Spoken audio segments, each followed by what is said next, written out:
et bien sûr, j'ai acheté 2 micros et maintenant que je veux tourner, je ne retrouve pas un seul.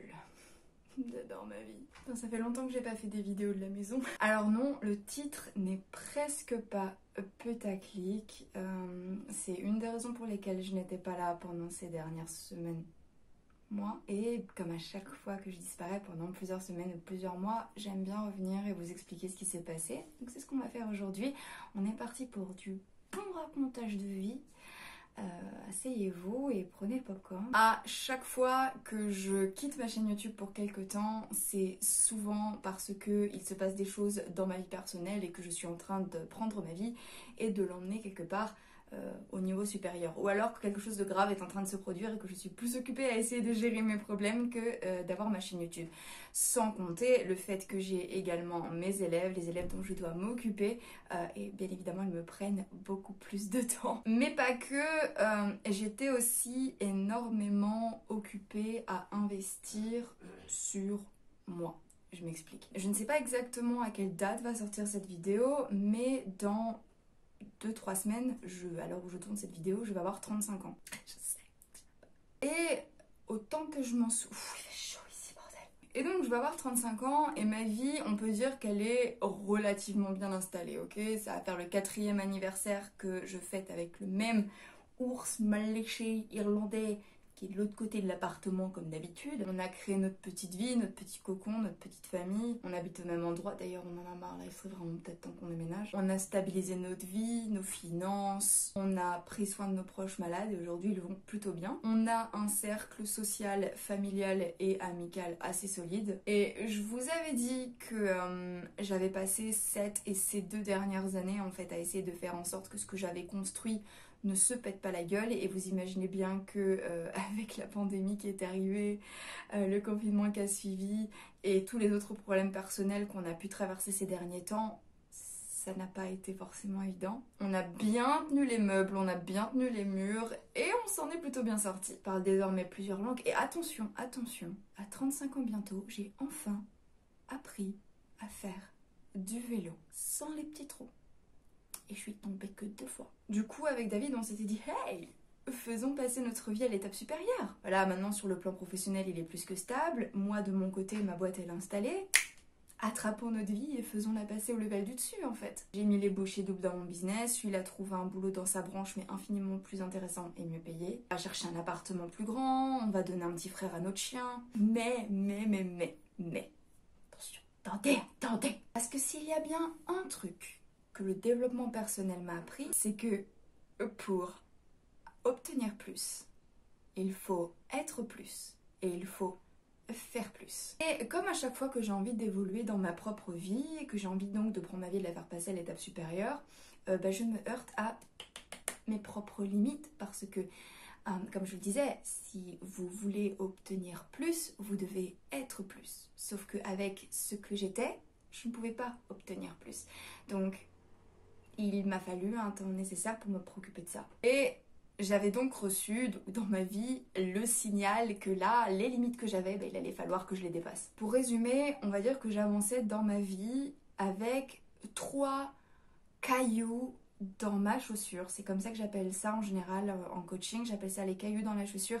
Ça veut dire en gros tout ce qui peut t'empêcher justement d'aller de plus en plus vite parce que forcément si tu veux courir, que ce soit pour un marathon ou un sprint, si tu as des cailloux dans ta chaussure, il faut que tu t'en débarrasses. Et en l'occurrence, en ce qui me concerne, j'en avais 3 majeurs. Ces 3 cailloux dans ma chaussure sont 3 pathologies chroniques qui en soi ne sont pas très graves, avec lesquelles on peut à peu près vivre. Enfin, à peu près, on survit, dirons-nous. Mais bien évidemment, ils nous freinent considérablement dans notre vie. Et ce sont ces 3 pathologies-là dont je vais vous parler parce que, ils sont littéralement, ils ont été en tout cas le centre de mon attention pendant ces derniers mois. Et on va essayer de pas trop tortiller du cul pour chez droit, on va essayer de rentrer directement dans le vif du sujet. Premier, et je pense celui qui va le moins vous parler parce que la plupart des gens à qui je m'adresse ici sont des hommes, il s'agit de l'endométriose. Alors l'endométriose est une maladie qui touche une femme sur 10 dont je suis atteinte depuis l'âge de 17 ans et je vais avoir 35 ans, ce qui signifie que j'ai passé à peu près la moitié de ma vie, à avoir mal au ventre tous les jours de ma vie, d'accord? Il n'y a pas un seul jour de ma vie où je n'ai pas eu à un moment ou un autre une crampe, une pesanteur, quelque chose qui m'empêchait tout simplement d'être bien dans mon corps. Là aussi, là où l'endométriose m'a beaucoup ralenti, c'est que je dois toujours prendre quelques jours off dans le mois pour m'allonger et pour souffrir. D'ailleurs, j'en profite au passage pour remercier mes élèves et leur patience parce que ce sont mes élèves qui sont en première ligne en général et qui voient en fait la réalité de l'endométriose parce que soit des fois je travaille de mon lit, soit je suis littéralement obligée de décaler nos séances. Sauf que là, pareil, si j'ai envie d'évoluer dans ma vie, notamment si j'ai envie de pouvoir construire une famille ou si j'ai envie d'avoir une vie personnelle, on va dire épanouie. On va parler avec beaucoup d'euphémisme là pour le coup, mais si j'ai envie d'avoir une vie personnelle épanouie, effectivement, il fallait que je règle ce problème. C'est une conversation qu'on a eue avec Riley, ma copine Ray, et on se disait que le fait d'avoir rencontré quelqu'un avec qui on avait envie d'avancer dans la vie, la plupart du temps, ça révélait et ça nous poussait en fait justement à essayer de régler des problèmes qui étaient là depuis très longtemps. Par conséquent, je me suis décidée à aller chercher un docteur, m'aider en fait et m'accompagner dans mon traitement de l'endométriose. Il faut savoir que l'endométriose ne disparaît jamais vraiment, c'est une maladie chronique et la seule chose que tu puisses faire c'est apprendre à gérer les symptômes et trouver des parades, notamment des solutions hormonales, des traitements hormonaux pour gérer les symptômes. Et j'ai eu de la chance parce qu'effectivement, j'ai trouvé le gynécologue qui a compris en quelques minutes de quoi ça s'agit, qu'est-ce qui se passait là-dedans et qu'est-ce qu'on pouvait faire pour essayer d'améliorer la situation. Et alors en 2 séances, il a réussi à trouver le bon traitement hormonal qui ne laisse pas d'effets secondaires bien pourraves et qui me permet de ne plus avoir de crampes au ventre. Ce qui fait que ça fait plusieurs mois que je n'ai plus du tout de crampes au ventre, que je n'ai plus du tout mal au ventre. Et puis aussi, ça fait donc des semaines que je ne suis pas tombée malade au point de devoir tout décaler. Ça fait très longtemps que je ne me suis pas retrouvée réveillée par la douleur au beau milieu de la nuit, aller chercher des médicaments en rampant dans le salon. Ça a été une vraie libération, mais c'est pas fini. Parce qu'une fois que j'ai pu m'occuper de ça et que j'ai à peu près trouvé une routine qui me permette d'être bien, je me suis attaquée au problème numéro 2 qui est également une pathologie chronique. Et cette pathologie chronique, c'est mon lipodème. On reste dans les problèmes féminins pas très glam. D'ailleurs, en parlant de ça, pourquoi il y a des professions où vous n'avez pas le droit d'être mignon? Les gynécologues, les pharmaciens, les proctologues, les podologues, vous n'avez pas le droit d'être beau. Je suis pas le droit. Donc mon lipodème. J'ai passé un cap cette année parce que j'ai donc un lipodème qui a été diagnostiqué récemment, autrement appelé la maladie des jambes poteaux. Ceux qui regardent un petit peu plus près mon fil Instagram constatera 2 choses. Dans la majeure partie des cas, soit je coupe mes jambes en fait au niveau de mes genoux, soit j'utilise des petits flouteurs, des bons collants, etc. pour camoufler en fait justement mon lipodème. Sauf que je vais avoir 35 ans les gars, je suis fatiguée de camoufler mon lipodème là. Et je viens surtout de passer ces 10 dernières années à essayer de régler ça avec du sport et une alimentation archi stricte. Ça marche pas. Et c'est extrêmement culpabilisant parce que il y a quelques années, donc il y a une bonne dizaine d'années, j'étais en surpoids.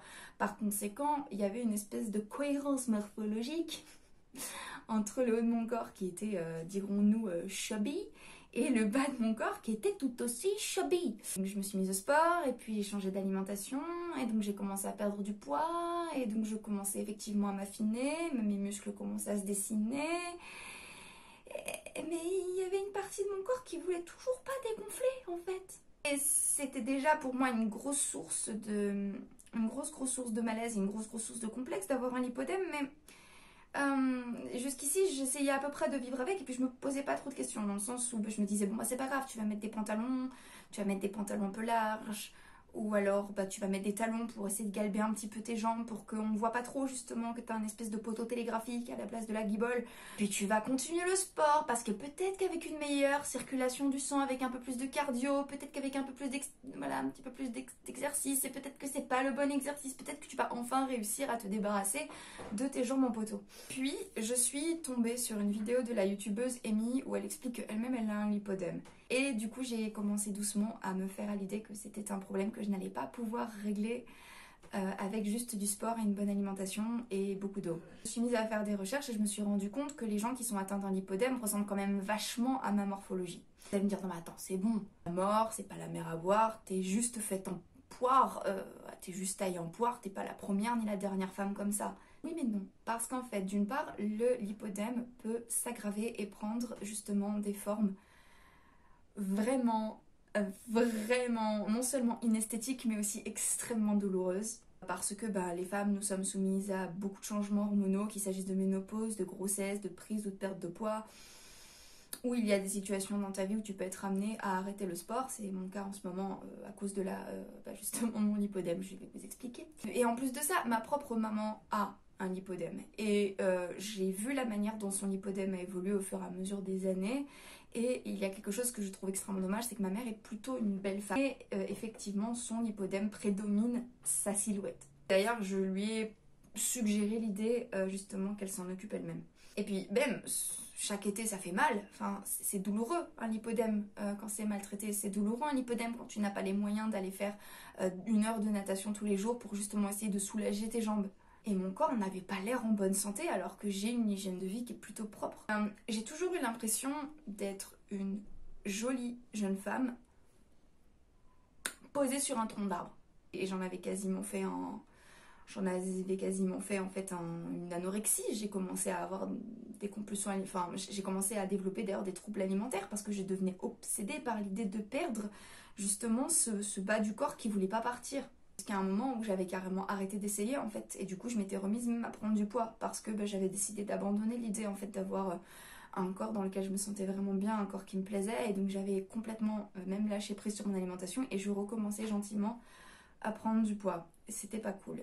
Et en fait à chaque fois, ça se passe comme ça à chaque fois avec moi, c'est j'ai tendance en général à ignorer un problème ou en tout cas à essayer de faire en sorte que, enfin même à nier un problème jusqu'au moment où un début de solution commence à s'entrouvrir, et c'est à ce moment-là en fait que je commence à admettre que j'ai un problème et que je commence à passer à l'action par rapport à ce problème. Et c'est exactement ce qui s'est passé avec mon lipodème parce que j'ai commencé à me rendre compte qu'il y avait l'opportunité pour moi de me faire opérer pour me faire liposucer littéralement le bas de mes jambes. Entre autres parce que la liposuction du lipodème est bien différente d'une liposuction de gras classique parce que le gras du lipodème n'est pas un gras normal. Petite anecdote, le docteur qui m'a opéré m'a envoyé sur WhatsApp les photos de ce qu'il m'a retiré. C'est pas beau. À l'heure où je vous parle de la maison parce que justement je suis encore en convalescence. J'arrive à me déplacer, j'arrive à balader, à marcher, etc. Mais c'est encore un peu délicat, douloureux, et mes jambes vivent un peu mal en fait le surcroît d'effort pour le moment. Par conséquent, je vais rester à la maison pendant un petit moment. Vous allez avoir droit à quelques vidéos que j'ai déjà tournées qui vont être montées et postées bientôt. Que j'ai posté et monté du bureau, mais voilà, pour le moment et pour quelques jours et semaines encore, me rendre au bureau va être un peu compliqué. Je suis donc allée voir un chirurgien, très mignon lui aussi. D'ailleurs ça a été c'était très drôle, j'en ai fait une story Instagram tellement ça m'a fait rire. Donc je me suis présentée au docteur, le docteur me dit alors qu'est-ce qui m'amène chez vous madame? Je lui fais écoutez je vais vous montrer, parce que du coup c'est à vous de me dire, mais je vais vous montrer. Et donc en fait je baisse mon pantalon. Et j'ai même pas eu le temps de foutre mon pantalon sur mes chevilles que direct, je suis là de dos, en train de lui montrer mes fesses et mes jambes comme ça en train de me baisser. Et j'entends derrière, c'est un lipodème, c'est un lipodème, je le savais. Donc on a pris rendez-vous et 3 semaines plus tard, je passais sur le billard, littéralement. Les résultats sont pas encore définitifs, je vous ferai peut-être un avant-après d'ici 1 mois, 2 ou 6 mois, 1 an, parce que les résultats définitifs vont arriver d'ici 1 an normalement. Mais je constate déjà une bonne amélioration et je suis déjà très très contente de voir qu'il y a un petit peu plus d'harmonie au niveau de mon enveloppe corporelle, que le haut et le bas sont un peu plus cohérents si vous voulez. Par contre, le plus compliqué, c'était pas l'opération, c'était le post-op. Ah, le post-op, il est fatal. Et là encore, je suis contente d'avoir un compagnon avec qui on n'est pas à sa presse. Il a dû m'assister en fait dans des tâches quotidiennes les plus petites parce que je ne pouvais même pas marcher les premiers jours. Il a dû m'emmener prendre ma douche, il a dû m'emmener aux toilettes, il a dû aller me chercher tout et n'importe quoi dans la maison, aller me chercher mon plat préféré, me faire livrer mon plat préféré. J'ai eu beaucoup de chance d'avoir un compagnon extrêmement patient. Ceci réglé, j'ai enfin pu m'attaquer au problème numéro 3 qui est, on va pas se mentir, le plus gros morceau en ce qui me concerne, TDAH.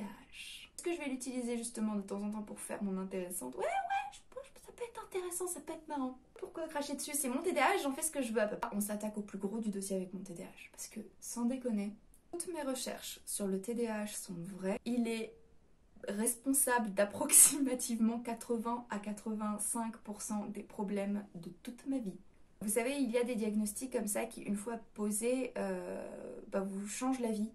Et j'ai la sensation que c'est un peu ce qui s'est passé avec mon TDAH. De temps que je me souvienne, j'ai toujours été, oui, hyperactive d'une part, mais et puis ça se voit, enfin je veux dire, si vous êtes sur ces chaînes depuis longtemps, vous connaissez un petit peu ma personnalité, donc c'est pas une surprise que je sois hyperactive. Toutes les personnes qui me connaissent depuis longtemps l'ont bien vu. Ma meilleure amie, il y a quelques années, avec sa manière un petit peu subtile, a commencé à me...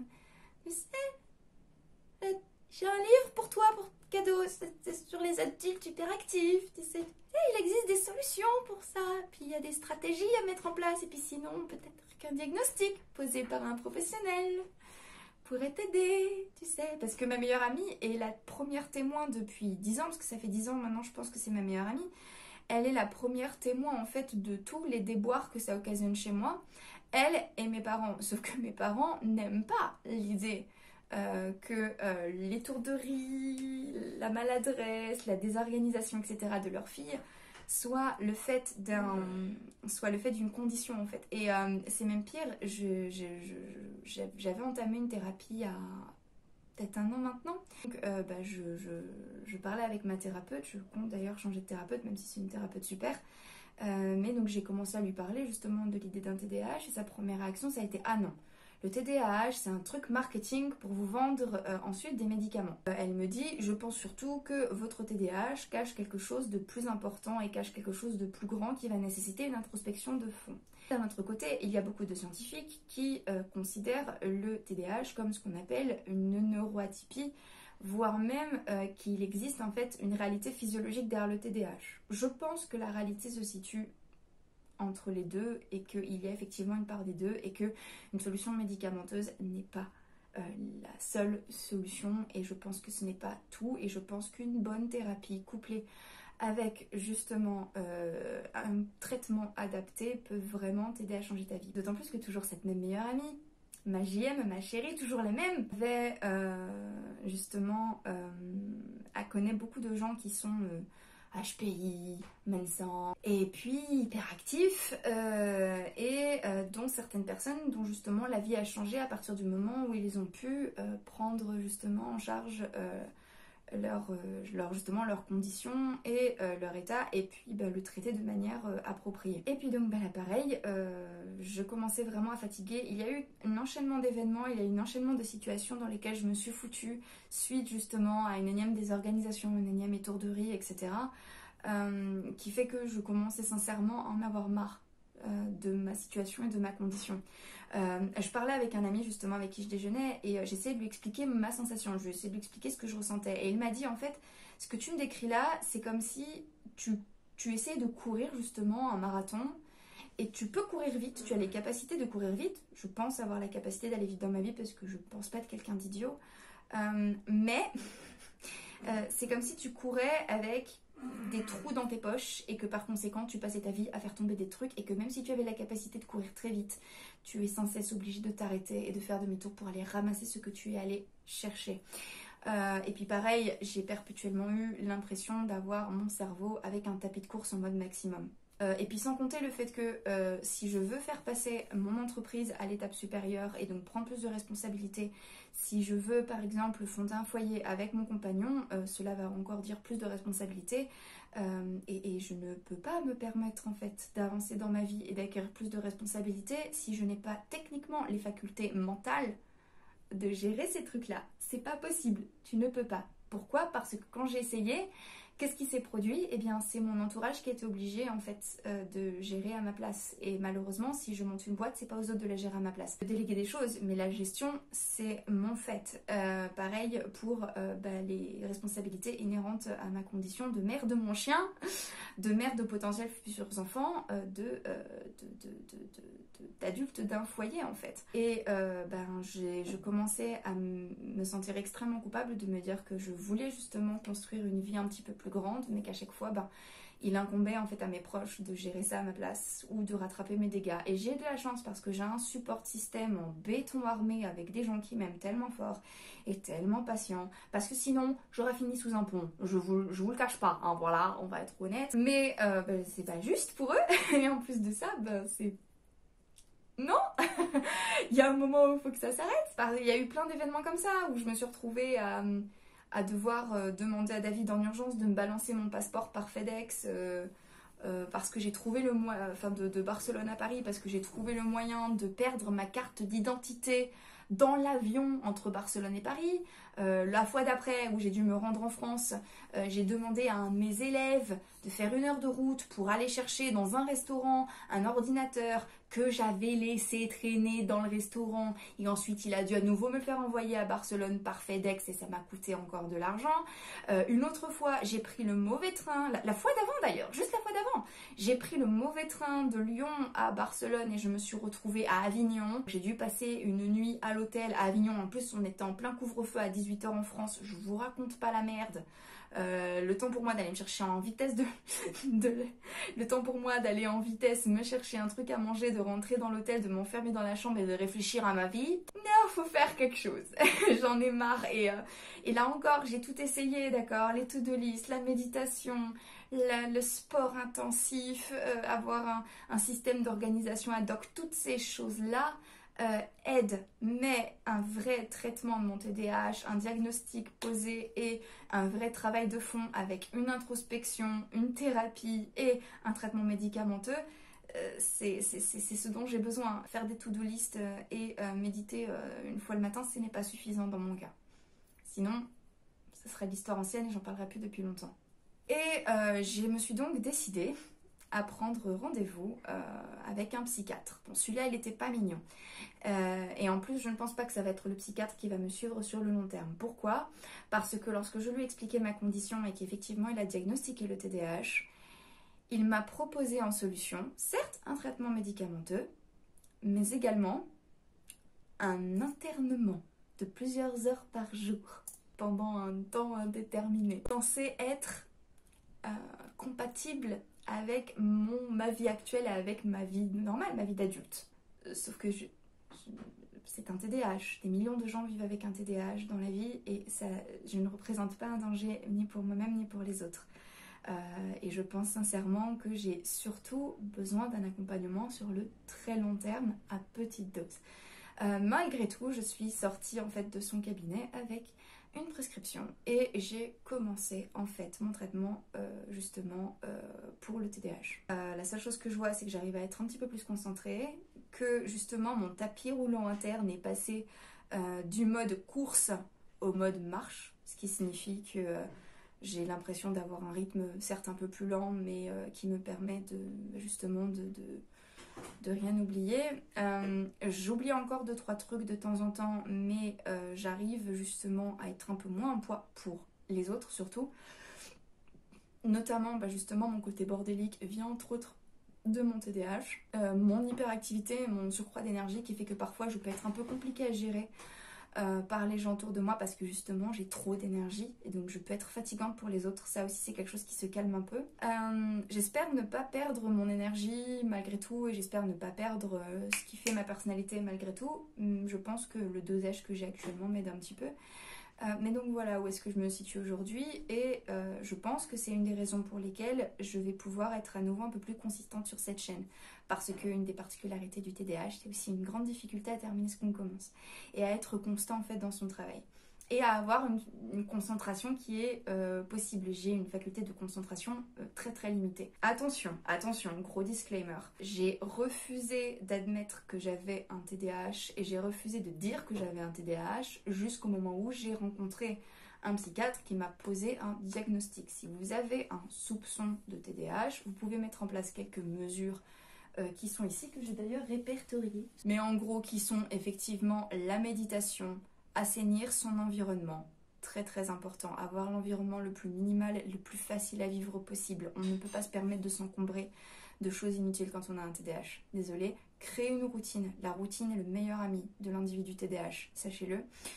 Mais également donc la pratique de sport régulier. Et puis aussi chercher au fond de nous, ou chercher même pas forcément au fond, hein, faire un peu la liste de tous les petits problèmes que l'on aurait, mais dont la gestion des problèmes nous angoisse tellement qu'ils peuvent occasionner chez nous une fuite en avant. Et je pense que c'est par ailleurs un des plus gros dangers du TDAH, justement, c'est qu'on a tellement de mal à se poser sur nos problèmes que on peut être amené à poser un mouchoir dessus, à pas vouloir les régler, sauf qu'un problème pas réglé, ce n'est pas un problème qui n'existe pas, et ce n'est pas un problème qui... Enfin, souvent, certains problèmes ne se règlent pas tout seuls, et par conséquent, si certains problèmes, tu ne prends pas le temps de les régler, ils te reviennent à la gueule encore plus fort. Donc voilà où ce que j'en suis pour aujourd'hui. Je suis encore en convalescence, je suis encore en train de tester mon traitement, mais apparemment le dosage tel qu'il est là, ça va.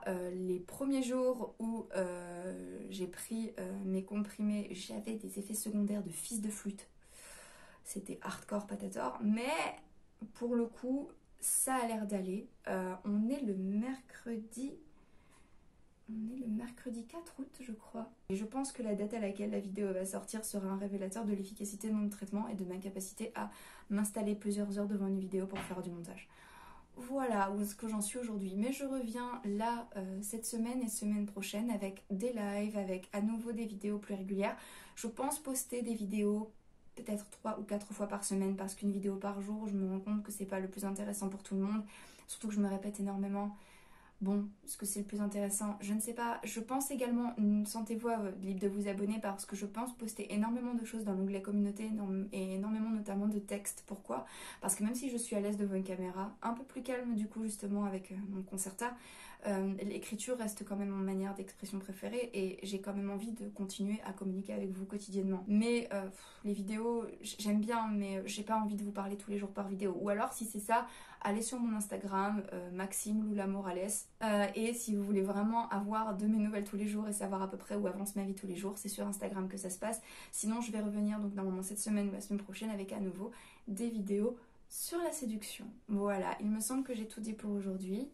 Abonnez-vous si cette chaîne vous plaît, comme d'habitude. Je vous fais des gros bisous. J'aime bien aussi vous raconter un petit peu mes updates de vie, pour une raison très simple, c'est que donc, vous le savez, ça fait maintenant 5 ans que cette chaîne existe, et j'aime bien justement vous montrer non seulement l'envers du décor, mais aussi dans la réalité comment j'essaie d'appliquer les conseils que je vous donne en vidéo, parce que j'essaye d'incarner, comme je le dis à chaque fois, j'essaye d'incarner en fait ce que je prêche. Et ce que je prêche, c'est si tu veux passer à l'étape supérieure dans ta vie, assure-toi justement que tu n'as pas des trous dans tes poches ou des cailloux dans tes chaussures. Et c'est exactement ce à quoi je m'emploie en ce moment, c'est d'essayer de recoudre les poches de mes jeans et de retirer les cailloux de mes chaussures. Et normalement, ma vie devrait aller un petit peu plus vite et les choses devraient aller encore plus vite. Pour certaines personnes, ma vie allait déjà assez vite. Mais la réalité, c'est que je fais beaucoup de choses. Mais je les bâcle un peu. Et j'essaye de faire en sorte d'aller maintenant un petit peu plus lentement, mais de faire les choses mieux. D'ailleurs, c'est ce qu'on se dit avec Riley, c'est « If you wanna go fast, go slow ». Et c'est là-dessus qu'on va se dire au revoir. Je vous fais des gros bisous, et comme d'habitude, n'oubliez jamais que c'est une petite quiche comme on y arrive. Tout le monde peut y arriver. Donc maintenant, c'est à vous de jouer.